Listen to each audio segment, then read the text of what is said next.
Elie Wiesel said, neutrality helps the oppressor, never the victim. What experience do you have that validates this? My mother was abusive and no one, out of the family, friends, and church community who witnessed her physical, violent outbursts, ever stepped in to stop her. Any experience of being bullied in high school, especially when physical assault is involved, neutrality, or punishing both students when one complains against another, gives the aggressive party, if their aim is to make life hard for the victim, no opportunity cost of doing so. If the victim doesn't tell, they get hurt, and if they do tell, they still get hurt. My stepmom was abusive to my brother and I. She was an alcoholic and bipolar. She did things like forcing me to eat out of the garbage or beat me. It wasn't just the physical stuff, but the mental games. One day she'd act nice and kind and the next call me a 6-year girl, every name in the book. I told my dad and he didn't believe me. Then she did it in front of him and he would do nothing. I'd look to him for help, break down crying, and he did nothing. Because she had free reign, she took her anger out on my brother and I. Because of that, even though I love my dad, I'll never forgive him for not leaving her. I'll hate her till the day I die. A part of me will always resent him too. I have panic disorder and horrible anxiety as an adult. I'm in therapy. However, I still wake up in the middle of the night adrenaline pumping because I had a nightmare about her. I self-mutilated almost all of my teen years. I was suicidal and it took me many years to get to the point where I wasn't considering different plans of killing myself on a daily basis. I grew up in an abusive family. My father is a violent man. He would hit me every time he gets drunk and my mother would always do nothing. For years, I begged her to help me, maybe get out of the house or leave my father. She's basically the enabler and she would always just stood there, straight-faced, while my drunkard father beat the heck out of me. I will never forgive her for doing nothing all this time. So, I was badly bullied. I was self-harming, a redhead, and have always been chubby. Tried to tell one of my teachers about the fact that I was literally being told to go kill myself on the regular. Teacher, in a nutshell, told me that I was making myself a target because of my weight, hair color. To this day, it's been 10 years, I still have issues with respecting authority thanks to that teacher. I am now clean of self-harm and finally on appropriate meds. I'm still chubby, but now it's not so bad. It's a good thing that you don't hurt yourself anymore. Frick that teacher. When I was in school, I was bullied relentlessly by other kids and was always told to ignore them or they'll bully you more. I tried it that way and even when the bullying got physical, the teachers did nothing. One day I was already having a rather bad day, given that my grandpa was dying of cancer. One of the kids laughed and told me my grandpa was going to burn in heck. My sorrow turned into unbridled rage and the kid ended up face-planting on concrete when I grabbed him, threw him down and started jumping up and down on him. The teacher watched him taunting and laughing at me and did nothing. He came to life when I got to stomping. The teacher's logic, STCKSNDS tenes. So I called him a limp dong coward for standing around and watching the bully, then said, "Stick and stones." I got a week off from school for the remark. I never did forget how it felt to be so consumed by hate and anger and how good it felt to stomp that bastard. I eventually adopted a policy of always stopping bullies with force, whether it was to insult them back when they insulted me, or trying to beat their butt if they laid a hand on me. After a few fights, people started leaving me alone because I was no longer the easiest of targets. I wish I had done that. A classmate and I both had grandpas going through cancer treatments at the same time. Mine passed away and when I came back to school the classmate told me, "My grandpa survived because he's strong. If you're not strong, you die." I so wanted to punch him, I instead left the room. Of course got in trouble for leaving the classroom, so I should have punched him anyway.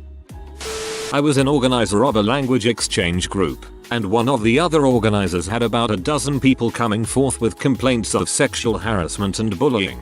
I keep reporting him to the milquetoast person that was in charge, nothing happens, and then the harasser gets outed elsewhere by someone else. I get in trouble for reporting him in the first place because it made the group look bad and that it's the fault of anyone harassed for not saying no clearly enough. Creep gets kicked out, starts his own group. and last I heard has been routinely abusing his modicum of power and harassing every woman participating.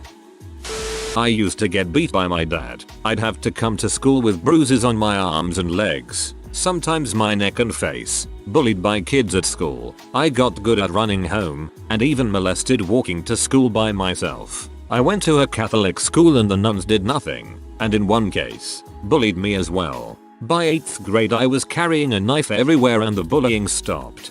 That sounds like so much to deal with as a child. I'm sorry you had to go through that. Hope you're doing better now. So I was bullied in grade school for being the only guy with curly hair on my class. I reported it multiple times to my teachers but they never did anything. It totally ruined my confidence because there's nothing I could do about my hair except to just shave it every other month. My teachers encouraged me to shave it in order to prevent the bullying from happening. One day, I got tired of their bullshits and punched and bit 2 of my classmates and boom. They all freaked out. They didn't allow me to go to school for 3 weeks and they forced me to apologize to them. Approach to bullying is the best example for this. I also hate schools for that exact reason. The way they handle cases about bullying is unforgivable. When my closest friends chose to stay friends both with myself and the man who sexually assaulted me, they wanted to help me heal, while repeatedly telling me not to go to the police. Therapy helped me see through their bulls. Reported the assault to the police. Never felt so much peace until after I cut them out. Those are definitely not friends. There's APA counseling if you need it. Hugs.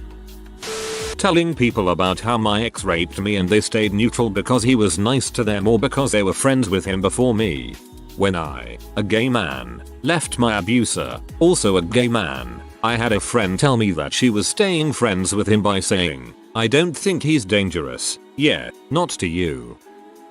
I used to be a cashier at a grocery store so I get mad when I see people being rude to them. When I lived in Canada for a bit I was standing in line at a store to buy something and the behind me started getting angry about having to wait and then he dropped the old "she should go back where she came from" about the obviously non-white cashier. I couldn't stop myself turning around and in my most broad Aussie accent I said, "She can't help that there's a line, mate. No freaking come back to that one." Apparently, because I guess white people don't have to go back to where they came from. Anyway, the cashier thought it was nice of me and I just said, "Hey, I know you're not allowed to respond so the least I can do as a customer is tell rude idiots to frick off on your behalf. If you've got any kind of position of privilege and you can use it to give someone else a voice, even if it's a stupid little interaction like that, just do it." Most of the time people aren't expecting a rebuff for their actions. They don't even think before they say that crap. If you don't say something back, it just normalizes it. I believe that the only message bullies will ever get is a mess of violence. I saw this firsthand in my school. There was a kid who wasn't really my friend but we were nice to each other. This kid was relentlessly bullied by the jocks or whatever you classify them as. This went on from 5th grade to sophomore year, which was last year. This kid constantly told teachers and they said there was nothing they could do if they didn't see it happen. Note, there is a huge bias towards the athletes at my school which would basically make the teachers super nice and forgiving towards the athletes. So one day after 6 years of verbal and physical abuse, this kid finally had enough. When one of the kids pushed him against the locker, he turned and just knocked his lights out, as well as a few teeth. He kept kicking him on the face and stomach even though he was already out cold. Teachers got there and pulled away. He got suspended and the other kid spent a week in the hospital. When they both came back, there was an investigation and all of the kids who were present said that the bully clearly started it and my friend was just defending himself. It's now junior year and absolutely no one messes with him anymore. Your friend's a badass. Relevant background. Elie Wiesel was a Holocaust survivor who went on to win the 1986 Nobel Prize for Peace. Art's quote is from Wiesel's Nobel acceptance speech. Other Nobel Peace Prize winners have expressed similar thoughts. If you are neutral in situations of injustice, you have chosen the side of the oppressor. Desmond Tutu, quoted in Unexpected News, reading the Bible with third world eyes, 1984. I agree with Dante that the hottest places in heck are reserved for those who in a period of moral crisis maintain their neutrality. There comes a time when silence becomes betrayal. Martin Luther King Jr. Speech at Ebenezer Baptist Church in Atlanta, Georgia, the 30th of April 1967. I was bullied when I was younger. The teachers always pretended they were doing the right thing, ignoring it and not supporting anyone.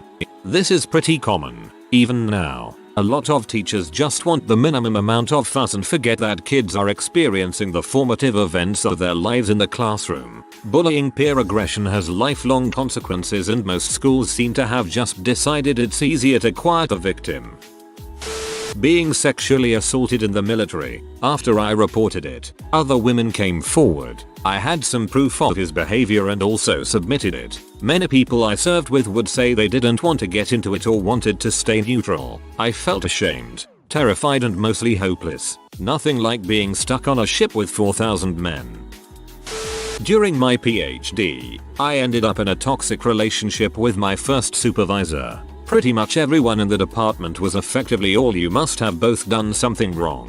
So I'm not going to get involved, completely ignoring the power dynamic at play. I ultimately had to transfer supervisors and universities to get out of that environment and finish, because it's not exactly like we were equals. I am obviously summarizing a very complicated and painful situation in just a few lines. But honestly, the reactions of other people in that department who could have done something but didn't care enough to do so upset me in the long run more than that supervisor's. It's one thing to deal with an butthole who keeps being an butthole, and another when a community you've been a part of for several years just shrugs their shoulders. Preach. Supervisor drama is the worst. When I was in nursing school, I was assaulted. Co-workers saw. Classmates saw, but since I was 18 and they told me that normally people get in this program in their 30s, they thought I deserved it because I don't belong there. In fact, since no one did anything, I almost got charged for rape. This makes me so dang angry. My friend was molested by her stepfather as a child. The 1 year her mom and stepdad put her in public school, she told a teacher what was happening at home. The school then called, not the police, but her mom and stepdad, who came in and denied everything. Mom was complicit. He would molest the daughter in the bed while mom was in it. The teacher didn't believe her. She was raped for the next 5 years by that man, who promptly took her out of school and homeschooled her so he had unfettered access. They were Jehovah's Witnesses and he was an elder in the church, so she literally had no one to go to. The police probably wouldn't even have believed her, either. Now the mom and stepdad are hoity-toity more righteous than thou Jehovah's Witnesses far away. He ended up getting paralyzed in an accident, so my friend gets some small consolation that his dong no longer works and won't for the rest of his life. Stories like this make me wish there was a God so these people would get the justice they deserve. Didn't get help for my PTSD for 5 years after getting out of the situation, even though I brought it up as a possibility and asked for psychotherapy often. Once my grandpa died, my requests for fit therapy were met with, if anyone has PTSD, it's probably me, and yeah, turns out I do have PTSD and probably have severely impacted my ability to live normally by not getting psychotherapy ASAP. If your kid routinely brings up how they want to see a professional for mental health issues, just freaking let them see a professional. Worst case scenario, they realize they're having normal feelings and don't need medical help. Best case scenario, they realize they have a severe mental illness and can start working to treat it before it permanently impacts their ability to live. Also, my parents had insurance coverage for it, so yes, they could afford it. I feel that parents wouldn't pay for therapy till I started cutting and dangled off a parking garage. Being neutral or trying to show with my face and voice I was uncomfortable doesn't make creepy guys go away. I grew up in a family where we didn't really teach boundaries and I have a hard time with it to this day. Shouting, "Go away, leave Emmy alone," is the only way to get creepy guys on the streets to frick off every time. Slow creepy smiles, weird walks, and saying weird crap in response gets rid of them too. Barking and unintelligible screaming are also lovely options. I've never tried duck walking away from them while squawking, but I think that would be a decent one to try. That and blowing raspberries while pretending to fart with every step would also work well, I think. I was raped at 12, the offender was 19. I found out that my being underage has no bearing on the court records being public. Only the age of the offender matters. My name and address were all over the paperwork. There's our APA counseling if you need it. Hugs. I was a part of a small tight-knit gaming community. It was maybe 40 people who met up twice a week to play the game, and people were pretty close friends with each other. Then one day one player physically assaulted their significant other, also a part of the community, in front of a bunch of people. I was horrified by the group's apathy. Literally, people who watched it happen were like, I don't know what's going on in their relationship. I can't judge. You viewed the domestic violence. Abuse is what's happening in the relationship. The victim ended up having to leave the community they had helped build and had been a part of for 3 years to get away from the abuser, and the abuser got to stay. Frick the people who let that happen. Did you say anything or stick up for her? I've dealt with several instances of unacceptable verbal abuse and misogyny while working for startups, in particular several that are associated with a very famous incubator. In general, my experience is that if an abuser holds more power, more equity, more seniority, wealthier friends, etc., seeking help from neutral parties is useless. Neutrality will always reinforce the power structure that already exists. I was ousted from a company that I helped found because my co-founder, who owned more equity, became erratic, and the only way I was able to salvage some kind of payout for my equity and avoid a predatory settlement was thanks to one investor who actively took even the other partners of her VC fund continued to be neutral and are still happy to be associated with my ex-co-founder. Mentors from the very famous incubator stood aside while my colleague abused me and sabotaged other relationships with poor choices. Through the incubator's neutral relationship with a law firm, my co-founder attempted to get me to sign a settlement agreement that was a legal nightmare. When I notified a community organizer for the incubator that my lawyer had found extremely troubling language in the documents that their associated law firm provided, they told me that it wasn't their problem because they were just associated with the firm and didn't directly approve the documents. After leaving the company, I was told that the wisest thing would be to move on and pretend like nothing happened. That I basically had to be neutral in my own language about what happened. I couldn't tell peers or industry friends the truth. It was heartbreaking to interview for new roles and have to make up stories about why I would so suddenly leave a company that had been such an important part of my life for years. After a year of attempting to work with other startups, and seeing shades of the same behavior and enablement over and over again, I'm doing my best to never work in the industry again. If you wonder why there aren't more women in leadership in the industry, or why so many platforms have become known for their toxic culture, neutrality on the part of investors, mentors, and peers is a huge problem. If you witness abuse or toxic behavior in a professional setting, you should know that being neutral won't save you from the same behavior, and standing up for someone who is the victim will win you their respect for life. To this day, I honestly have more respect for people who told me they were actively taking the side of my co-founder for personal or financial reasons than all of the people who told me they were just being neutral. Last time I visited home, June 2020, my dad was talking about how much he disliked all those gays during the announcement that the Supreme Court was making discrimination against sexual gender orientation a legal offense. I spoke up in the middle of him talking to point out that I'm bisexual. All those gays includes me. He shut up pretty fast and even gave a half apology later. Said he wouldn't think it was right for someone to fire me over it. It was good to hear that from him. Hostile work environment, especially in a stagnant job market. Even if it's egregious workplace harassment, racism, sexual harassment, what have you, people notice but won't say crap because they need their jobs. I can't say I blame anyone for being neutral, as everyone needs their job, as the system is really stacked against the wronged employee. In most cases. People refusing to take sides when they're friends with both parties in a breakup. My ex was emotionally abusive and completely wrecked my self-esteem, but our mutual friends don't want to hear that about him. They still hang out with him and talk about what a great friend he is. It makes me feel like they don't care about how he treated me, and the lasting damage that relationship has done to me. Every time I start a new job, some sucker says, I don't wanna say what I earn, it is not polite to talk about. Sucker, It is only the owner of the company that benefits from the workers not comparing salary. All you do by not wanting to compare is worse chances when you have to discuss pay rise with your boss. Not you. FFS people apparently like to be slaves as low paid workers these days. I worked for a large company that had this policy. On my team I was higher paid than half of the people. The others were near me by at least $20,000. We did the exact same job. Same job description. Same title. $20,000 pay discrepancy. It made me so angry. I wanted to file a lawsuit on their behalf when I quit. Boss sexually harassed me. Other bosses saw it and didn't stop it even when I begged for help. And when I reported it, I got demoted and quit. One of the bosses who saw it was a woman. That's the very short version.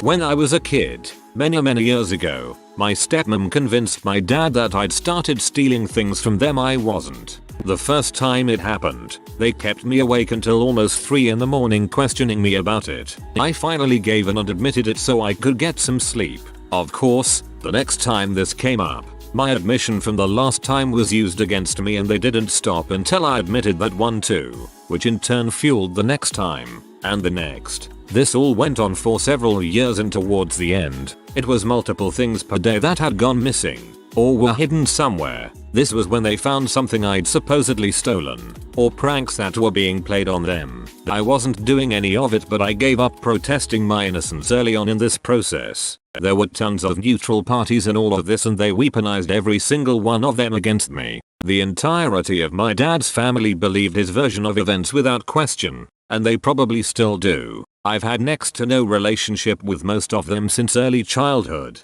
They took me to therapists and I had to lie to these therapists and say that I was doing these things because obviously they were reporting back to my parents. They had my teachers looking out for things in the classroom that went missing. Oddly, none of them ever saw anything like this. They roped our church staff into it and a woman I'd known since I was probably 3 or 4 told me that she was really sad to hear that I was going to heck. They constantly told me how ashamed all of these neutral parties were of me, how I was letting them all down and they would never forgive me. In reality, most of these people probably never thought twice about any of this crap, but the fact that they never gave any amount of pushback on any of it helped my dad and stepmom keep up the illusion. Don't be buttholes to your kids, people.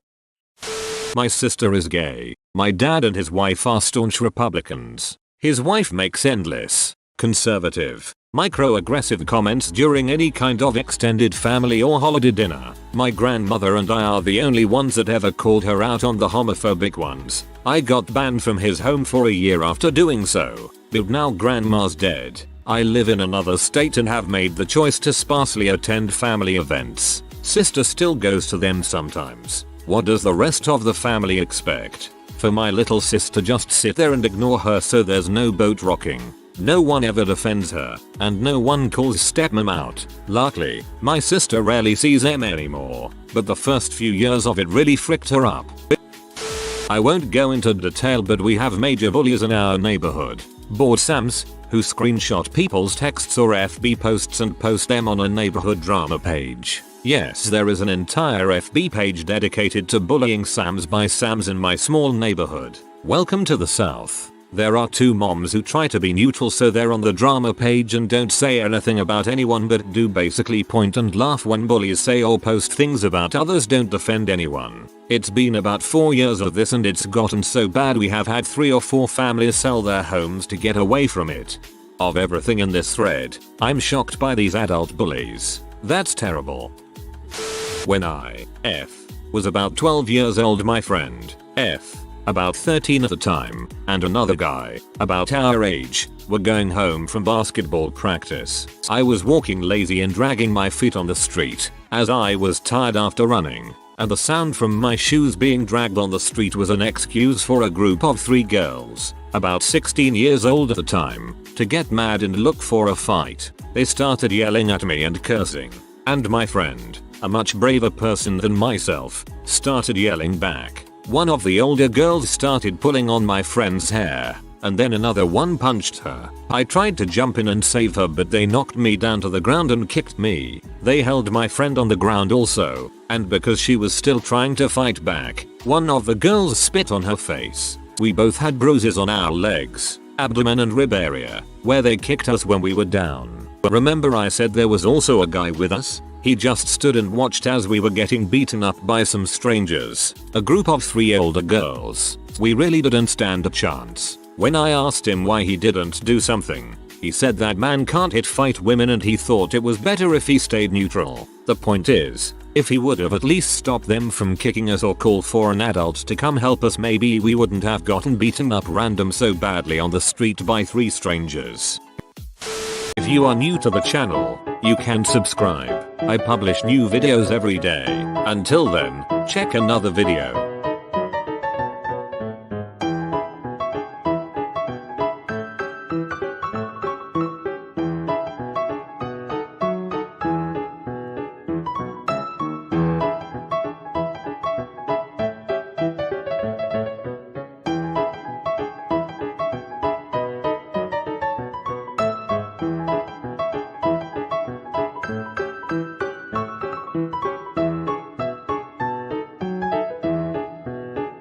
Bye for now.